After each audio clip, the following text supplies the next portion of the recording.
আজকের সবার সম্মানিত সভাপতি, উপস্থিত খেলাফত মজলিসে যুক্তরাজ্য বসবাসরত নেতা কর্মী ভাইরা, উপস্থিত কমিউনিটির বিভিন্ন নেতৃবৃন্দ,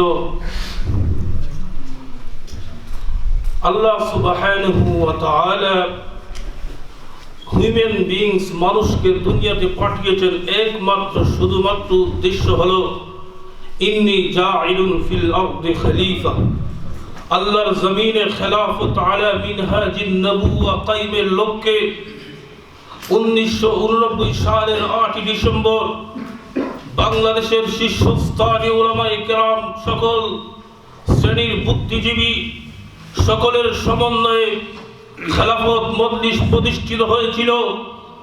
এই সংগঠন প্রতিষ্ঠিত হওয়ার পর থেকে এই পর্যন্ত দেশ, জাতি এবং মুসলিম উম্মাহর নিরলসভাবে কল্যাণ ও মুক্তির লক্ষ্যে কাজ করে চলে আসতেছে। যখনই ইসলাম মুসলমানের বিরুদ্ধে ষড়যন্ত্র হয়েছে, যখন এই দেশ এবং স্বাধীনতা সার্বভৌমত্বের উপর ষড়যন্ত্র হয়েছে, খেলাফত মজলিস সামনের কাতারে অগ্রসর হয়ে ষড়যন্ত্রকারীদের বিরুদ্ধে দাঁত ভাঙ্গা জবাব দিয়েছে। সম্মানিত উপস্থিতি, আজকে আমাদের দেশ এবং জাতি এমন একটি ক্রান্তিকাল অতিক্রম করতেছে।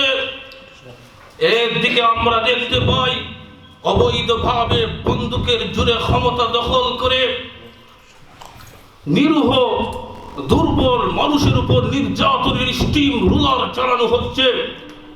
মিথ্যা মামলা দিয়ে নিরীহ মানুষদেরকে জেলের অন্ধকারের প্রকোষ্ঠে নিক্ষেপ করা হচ্ছে। সন্ত্রাস, রাহাজানি, খুন, সর্বোপরি আমাদের দেশের মধ্যে, আমাদের সমাজের মধ্যে দুর্নীতির মহা উৎসব চলতেছে।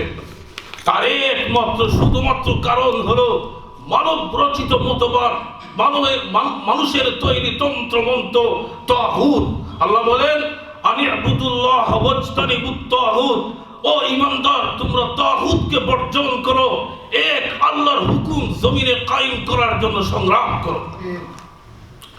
অন্যদিকে আমরা দেখতে পাই ইসলাম মুসলমানদেরকে ভূপৃষ্ঠ থেকে নিশ্চিহ্ন করার জন্য আন্তর্জাতিক ষড়যন্ত্র শুরু হয়েছে, যার জ্বলন্ত প্রমাণ আজকের বার্মা, আজকের সিরিয়া। আজকে মুসলমান মা বোনদেরকে বাজির মতো গুলি করে শহীদ করা হচ্ছে। আজকে তাদের কান্নার আহাজারিয়ে জমিন আকাশ প্রকম্পিত হচ্ছে। অথচ আমরা দেখতে পাই খুলাফায়ে রাশিদিনের জমানা, যখন আল্লাহর জমিনে খেলাফত কায়েম ছিল, তখন কোন মুসলমানের দুশমন মুসলমানের বডির মধ্যে গুলি নিক্ষেপ করবে দূরের কথা, ফুল নিক্ষেপ করতেও সাহস পায় নাই। একটা স্টোরি বলি, একটা ওয়াকিয়া বলি। হযরত আমির মুআবিয়া রাদিয়াল্লাহু তাআলা আনহুর যুগে তদানীন্তন পৃথিবীর সুপার পাওয়ার ছিল রুম, ইটালির সোলজার। হযরত আমির মুআবিয়া রাদিয়াল্লাহু তাআলা আনহুর যুগে একজন মুসলমানকে সাপ মেরেছিল, থাপ্পড় মেরেছিল। এই খবর যখন খলিফাতুল মুসলিমিন আমির মুআবিয়া রাদিয়াল্লাহু তাআলা আনহু পেলেন, তখন এই সোলজারকে অ্যারেস্ট করে উনার দরবারে উপস্থিত করলেন এবং যে মুসলমানকে সাপ মেরেছিল, থাপ্পড় মেরেছিল, তাকে বললেন, তুমি থাপ্পড়ের প্রতিশোধ দাও, কারণ কোন নন মুসলিম যেন গৌরব করতে না পারে যে আমি মুসলমানের বডির মধ্যে আঘাত করেছি। হযরত মুআবিয়া রাদিয়াল্লাহু তাআলা আনহু এই ইটালির সোলজারকে বাহির করে দিলেন আর বললেন, তোমার রোম সম্রাটকে গিয়ে বলবে আমরা মুসলমান, আমাদের আল্লাহ এক, আমাদের রাসূল এক, আমাদের কোরআন এক, আমাদের কিবলা এক। একজন মুসলমানের গায়ে যদি হাত তোলা হয়, সমস্ত মুসলমান তার প্রতিশোধ নেওয়ার জন্য সিংহের মতো গর্জন করবে। সেই গৌরবোজ্জ্বল ইতিহাস, খুলাফায়ে রাশিদিনের ইতিহাস, সেই যুগ ছিল স্বর্ণের যুগ। এই জন্য আমাদেরকে এই দুনিয়ার মধ্যে শান্তি প্রতিষ্ঠিত করতে হলে, জুলুম, নির্যাতন, অশান্তির আগুন এই সমস্ত নিভিয়ে দিতে হলে আল্লাহর জমিনে খেলাফত আলা মিনহাজিন নবুওয়া কায়েম করতে হবে। এর কোনো বিকল্প নেই।